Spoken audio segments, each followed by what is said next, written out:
Hello प्यारे बच्चों, तो कैसे हैं आप सब। उम्मीद करते हैं सब ठीक होंगे, मस्त होंगे, स्वस्थ होंगे और अपनी पढ़ाई में जबरदस्त होंगे। मैं शमस सर आप सबों का आपके अपने यूट्यूब चैनल, आपके अपने परिवार, आपके अपने educational platform BSc BG classes पर हार्दिक स्वागत और अभिनंदन करता हूं। मैं आज आप लोगों के लिए लेके आया हूं हिस्ट्री के कुछ महत्वपूर्ण ऑब्जेक्टिव प्रश्न जो कि आप लोगों के एग्जाम की दृष्टि से बहुत ही महत्वपूर्ण होने वाले हैं। तो चलिए बिना समय बर्बाद किए हम लोग अपने पहले प्रश्न की ओर चलते हैं। हम लोग का पहला प्रश्न है, अंतरराष्ट्रीय व्यापार संबंधी नियमों को निर्धारित करने वाली संस्था कौन है। क्या करा है कि अंतरराष्ट्रीय व्यापार संबंधी नियमों को निर्धारित करने वाली संस्था कौन सी है। ठीक है, यहाँ पर आपका ऑप्शन दिया गया आपका विश्व बैंक, ऑप्शन बी है ISF, ऑप्शन सी है UNO और ऑप्शन डी है इनमें से कोई नहीं। तो इसका जो सही जवाब होंगे वो आपका हो जाएंगे ऑप्शन डी, इनमें से कोई नहीं। यानी इसका जो होगा कौन होगा, WTO, वर्ल्ड ट्रेड ऑर्गेनाइजेशन। ठीक है, क्या हो जाएगा WTO यानी विश्व व्यापार संगठन। अंतरराष्ट्रीय व्यापार संबंधी नियमों को निर्धारित करने वाली संस्था कौन सी है, विश्व व्यापार संगठन है। ठीक है, चलिए अगले प्रश्न की ओर चलते हैं। अगला प्रश्न है, निम्न में से कौन बहुराष्ट्रीय कंपनी है। क्या करे, निम्न में से कौन बहुराष्ट्रीय कंपनी है। तो ऑप्शन ए दिया गया आपका फोर्ड मोटर्स, ऑप्शन बी है कोका कोला, ऑप्शन सी है सैमसंग और ऑप्शन डी है इनमें से कोई नहीं। तो इसका जो सही जवाब होंगे वो आपका हो जाएंगे इनमें से। यहाँ जो है आपका ये गलत है, यहाँ पर हो जाएंगे इनमें से सभी। क्या हो जाएंगे, इनमें से सभी। ठीक है, यानी फोर्ड मोटर्स भी हो जाएंगे, कोका कोला भी हो जाएंगे और सैमसंग भी हो जाएंगे। यानी सब के सब तीनों के तीनों बहुराष्ट्रीय कंपनी है। ठीक है, चलिए अगले प्रश्न की ओर चलते हैं। अगला प्रश्न है, 1863 में धुआं निरोधक कानून पारित करने वाला भारत का पहला राज्य कौन सा था। ये क्या हो जाएगा यहाँ पर, राज्य, यानी भारत का पहला राज्य कौन सा था। धुआं निरोधक कानून पारित करने वाला भारत का पहला राज्य कौन सा था। ऑप्शन ए दिया गया आपका दिल्ली, ऑप्शन बी है कोलकाता, ऑप्शन सी है मद्रास और ऑप्शन डी है अहमदाबाद। तो इसका जो सही जवाब होंगे वो आपका हो जाएंगे ऑप्शन सी, मद्रास। क्या हो जाएंगे, मद्रास। ठीक है, चलिए अगले प्रश्न की ओर चलते हैं। अगला प्रश्न है, पूंजीपति वर्ग के द्वारा किस वर्ग का शोषण हुआ। क्या करें, पूंजीपति वर्ग के द्वारा किस वर्ग का शोषण हुआ। शोषण मतलब होता है अत्याचार। क्या होता है, अत्याचार, अत्याचार। ठीक है, यहाँ ऑप्शन दिया गया आपका कृषक वर्ग, मध्य वर्ग, श्रमिक वर्ग या इनमें से सभी। तो इसका जो सही जवाब होंगे वो आपका हो जाएंगे ऑप्शन डी, सभी। यानी पूंजीपति वर्ग के द्वारा सभी वर्ग क्या थे, काफी ज्यादा शोषित है, यानी सभी वर्ग पर अत्याचार हुआ है पूंजीपति वर्ग के द्वारा। चलिए अगले प्रश्न की ओर चलते हैं। अगला प्रश्न है, शहरों में कौन सा वर्ग बुद्धिजीवी वर्ग के रूप में विख्यात हुआ। क्या करा कि शहरों में जो है कौन सा वर्ग बुद्धिजीवी वर्ग के रूप में फेमस हो गया, प्रसिद्ध हो गया। विख्यात मतलब होता है प्रसिद्ध होना, क्या होना, प्रसिद्ध। ठीक है, प्रसिद्ध, क्या हो जाएंगे, प्रसिद्ध हो जाएंगे।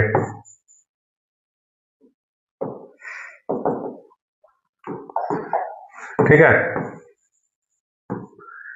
तो कौन सा वर्ग, ऑप्शन ए दिया गया आपका उद्योगपति वर्ग, ऑप्शन बी है मध्य वर्ग, ऑप्शन सी है श्रमिक वर्ग और ऑप्शन डी है यहाँ पूंजीपति वर्ग। तो इसका जो सही जवाब होंगे वो आपका हो जाएंगे ऑप्शन बी, मध्य वर्ग। यानी शहरों में कौन सा वर्ग बुद्धिजीवी के रूप में विख्यात हो गया, मध्य वर्ग। ठीक है, चलिए अगले प्रश्न की ओर चलते हैं।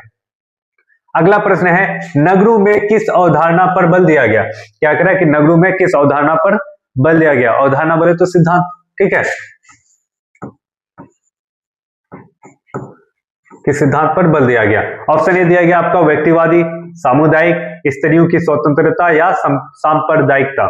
तो इसका जो सही जवाब होंगे वो आपका हो जाएंगे व्यक्तिवादी। क्या हो जाएंगे, व्यक्तिवादी। ठीक है, चलिए अगले प्रश्न की ओर चलते हैं।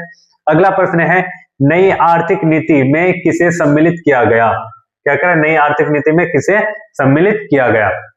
ऑप्शन ए दिया गया आपका वैश्वीकरण, निजीकरण, उदासीकरण या इनमें से सभी। तो इसका जो सही जवाब होंगे वो आपका हो जाएंगे ऑप्शन डी, इनमें से सभी। नई आर्थिक नीति में इनमें से सभी को, यानी वैश्वीकरण को भी सम्मिलित किया गया है, निजीकरण को भी और उदासीकरण को भी, यानी इनमें से सभी होंगे। ठीक है, चलिए अगले प्रश्न की ओर चलते हैं। अगला प्रश्न है, WTO यानी वर्ल्ड ट्रेड ऑर्गेनाइजेशन, विश्व व्यापार संगठन की स्थापना किस वर्ष की गई थी। तो ऑप्शन दिया गया आपका 1995 में, 1938 में, 1936 में या 1935 में। तो इसका जो सही जवाब होंगे वो आपका हो जाएंगे ऑप्शन ए, 1995 में। ठीक है, चलिए अगले प्रश्न की ओर चलते हैं। अगला प्रश्न है, वैश्वीकरण को कहा जाता है, यानी वैश्वीकरण को क्या कहा जाता है। ऑप्शन दिया गया आपका उदारीकरण, या निजीकरण या भूमंडलीकरण या फिर WTO यानी वर्ल्ड ट्रेड ऑर्गेनाइजेशन। तो वैश्वीकरण को क्या कहा जाता है? ऑप्शन नंबर जो है आपका सी सही होगा, भूमंडलीकरण कहा जाता है। क्या कहा जाता है? भूमंडलीकरण कहा जाता है। चलिए अगले प्रश्न की ओर चलते हैं। अगला प्रश्न है हम लोग का, गोलघर का निर्माण कब हुआ? क्या कह रहा है कि गोलघर का निर्माण कब हुआ? ऑप्शन दिया गया आपका 1886 में, 1786 में, 1529 में या 1632 में। तो इसका जो सही जवाब होंगे वो आपका हो जाएंगे ऑप्शन बी 1786 में। ठीक है, गोलघर का निर्माण कब किया गया? 1786 में। और गोलघर का उद्देश्य क्या था? कि अनाजों को रखना, अनाजों को संचित करने के लिए।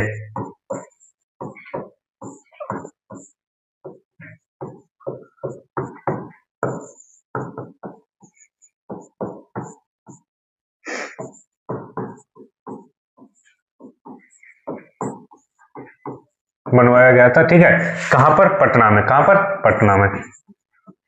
पटना में। ठीक है, कहां पर? पटना में किया गया था। गोलघर का निर्माण कहां हुआ था? पटना में। और अनाजों को संचित करने के लिए, अनाजों को सुरक्षित रखने के लिए गोलघर का निर्माण करवाया गया था। चलिए अगले प्रश्न की ओर चलते हैं। अगला प्रश्न है, पटना का प्राचीन नाम क्या था? क्या कह रहा है कि पटना का प्राचीन नाम क्या था? प्राचीन मतलब होता है पुराना, प्राचीन मतलब होता है पुराना। ठीक है प्यारे बच्चों, क्या हो जाएगा? प्राचीन मतलब हो जाएगा पुराना। तो पटना का पुराना नाम क्या था? नालंदा, पाटलिपुत्र, राजगीर या इनमें से कोई नहीं। तो इसका जो सही जवाब होंगे वो आपका हो जाएंगे ऑप्शन बी पाटलिपुत्र, यानी पटना का पुराना नाम क्या है? पाटलिपुत्र। ठीक है, चलिए अगले प्रश्न की ओर चलते हैं। अगला प्रश्न है हम लोग का, लंदन में अनिवार्य प्राथमिक शिक्षा कब लागू हुई? क्या कह रहा है कि लंदन में, कहां पर? लंदन में। अनिवार्य मतलब होता है जरूरी। क्या हो जाएगा? जरूरी। तो लंदन में 1 to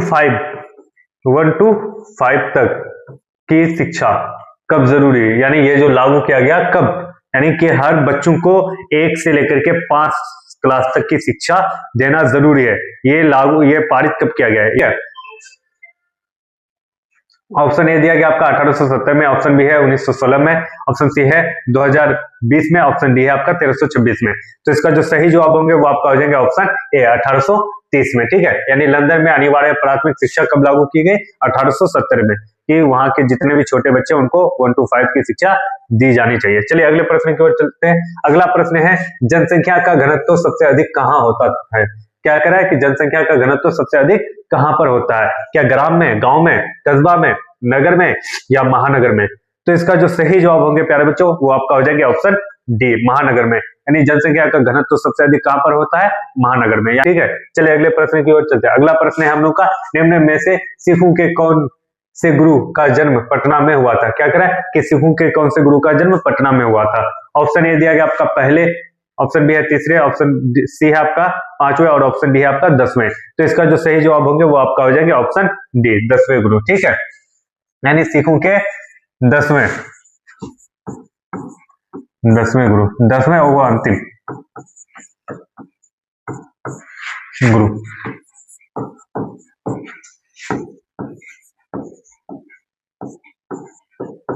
गुरु गोविंद सिंह। कौन थे? गुरु गोविंद सिंह। ठीक है, सिखों के 10वें और अंतिम गुरु कौन थे? गुरु गोविंद सिंह, जिसका जन्म कहां पर हुआ था? पटना में हुआ था। कहां पर हुआ था? पटना में। ठीक है, चलिए अगले प्रश्न की ओर चलते हैं। अगला प्रश्न है हम लोग का, पटना में गोलघर किस उद्देश्य से बनाया गया था? क्या कह रहा है कि पटना में जो है गोलघर का निर्माण जो किया था वो कौन से मकसद से किया था? किस मकसद से किया था?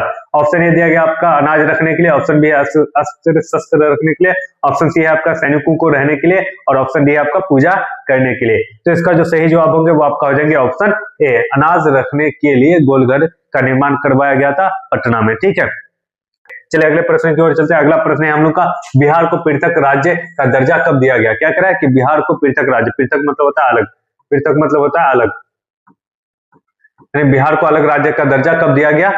ऑप्शन ए दिया गया 1911 में, ऑप्शन बी है 1916 में, ऑप्शन सी है 1912 में और ऑप्शन डी है आपका 1926 में। तो इसका जो सही जवाब होंगे वो आपका हो जाएंगे ऑप्शन सी 1912 में बिहार को पृथक राज्य का दर्जा दिया गया। ठीक है, चलिए अगले प्रश्न की ओर चलते हैं।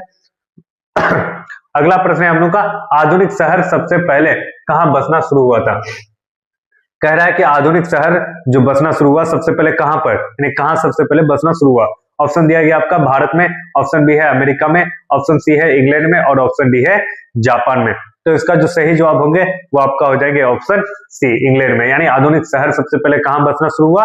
इंग्लैंड में। ठीक है, चलिए अगले प्रश्न की ओर चलते हैं। अगला प्रश्न है पाटलिपुत्र नगर की स्थापना किस शासक द्वारा की गई? यानी पाटलिपुत्र नगर की स्थापना किस शासक द्वारा की गई?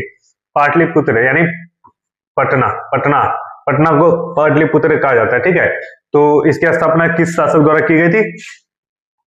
चंद्रगुप्त मौर्य, शेरशाह सूरी, सम्राट अशोक या फिर अजात शत्रु? तो इसका जो सही जवाब होंगे वो आपका हो जाएंगे ऑप्शन डी अजात शत्रु। कौन हो जाएंगे? अजात शत्रु। यानी पाटलिपुत्र नगर की स्थापना किस शासक द्वारा किया गया था? अजात शत्रु के द्वारा। ठीक है, चलिए अगले प्रश्न की ओर चलते हैं। अगला प्रश्न है बंगाल विभाजन कब हुआ था? क्या करा है कि बंगाल विभाजन कब हुआ था? विभाजन मतलब होता है अलग होना, बंगाल को बांटना, विभाजन मतलब होता है बांटना। तो बंगाल विभाजन कब हुआ था?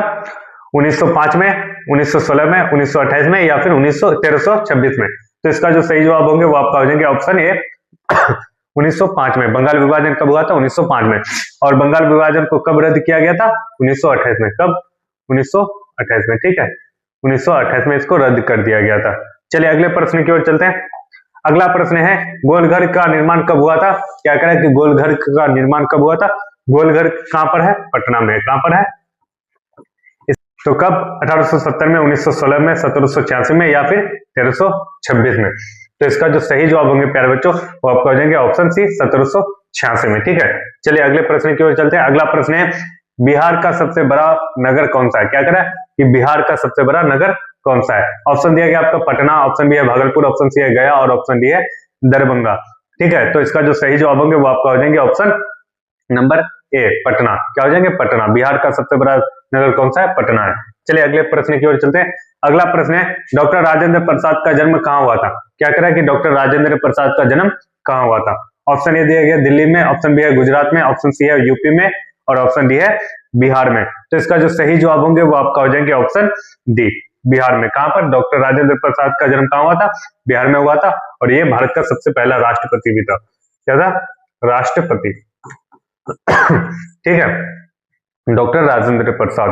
चलिए अगले प्रश्न की ओर चलते हैं। अगला प्रश्न है सामंती व्यवस्था को हटाकर किस प्रकार की शहरी व्यवस्था की प्रवृत्ति बढ़ी? यानी सामंती व्यवस्था को हटा करके कौन सी शहरी व्यवस्था की प्रवृत्ति बढ़ गई? तो ऑप्शन दिया गया आपका शोषणकारी, आक्रामक, प्रगतिशील या फिर रूढ़िवादी। तो इसका जो सही जवाब होंगे वो आपका हो जाएंगे ऑप्शन सी। पहले अगले प्रश्न की ओर चलते हैं। अगला प्रश्न है महात्मा बुद्ध को ज्ञान की प्राप्ति कहाँ हुई? महात्मा बुद्ध को ज्ञान की प्राप्ति कहां पर हुई? तो देखो ऑप्शन दिया गया आपका बोध गया, ऑप्शन बी है वैशाली, ऑप्शन सी है सारनाथ और ऑप्शन डी है आपका राजगीर। तो इसका जो सही जवाब होंगे वो आपका हो जाएंगे ऑप्शन ए बोध गया। कहां पर? बोध गया में। ठीक है, चलिए अगले प्रश्न की ओर चलते हैं। अगला प्रश्न है सासाराम नगर का विकास कब हुआ था? क्या कह रहा है कि सासाराम नगर का विकास कब हुआ था? ऑप्शन ए दिया गया आधुनिक युग में, ऑप्शन बी है प्राचीन युग में, ऑप्शन सी है मध्य युग में और ऑप्शन डी है आपका इनमें से कोई नहीं। तो इसका जो सही जवाब होंगे वो आपका हो जाएंगे ऑप्शन सी मध्य युग में। यानी सासाराम नगर का विकास कब हुआ था? मध्य युग में हुआ था। ठीक है, चलिए अगले प्रश्न की ओर चलते हैं। अगला प्रश्न है औद्योगिकीकरण ने किस स्वरूप को गहन रूप से प्रभावित किया? क्या करें कि औद्योगिकीकरण ने किस के स्वरूप को गहन रूप से प्रभावित किया? ऑप्शन दिया गया आपका शहरीकरण, ऑप्शन बी है कस्बों, ऑप्शन सी है ग्रामीणीकरण और ऑप्शन डी है इनमें से सभी। तो इसका जो सही जवाब होंगे वो आपका हो जाएंगे ऑप्शन ए शहरीकरण को काफी ज्यादा क्या किया? प्रभावित किया। ठीक है, चलिए अगले प्रश्न की ओर चलते हैं। अगला प्रश्न है अस्थायी कृषि के प्रभाव से किसका एकीकरण संभव हुआ? यानी अस्थायी कृषि के प्रभाव से किसका एकीकरण संभव हुआ? तो ऑप्शन दिया गया आपका शांति का, ज्ञान का, संपत्ति का या इनमें से कोई नहीं। तो इसका जो सही जवाब होंगे वो आपका हो जाएंगे ऑप्शन सी संपत्ति का। अस्थायी कृषि के प्रभाव से किसका एकीकरण संभव हुआ? तो संपत्ति का। चलिए अगले प्रश्न की ओर चलते हैं। अगला प्रश्न है हम लोग का बंबई में किराया कानून किस वर्ष लागू किया गया? क्या कह रहा है कि बंबई में किराया कानून किस वर्ष लागू किया गया? ऑप्शन ए दिया गया आपका 1860 में, ऑप्शन बी है 1918 में, ऑप्शन सी है 1915 में और ऑप्शन डी है 1930 में। तो इसका जो सही जवाब होंगे वो आपका हो जाएंगे ऑप्शन बी 1918 में। तो बंबई में किराया कानून कब लागू किया गया? 1918 में। ठीक है।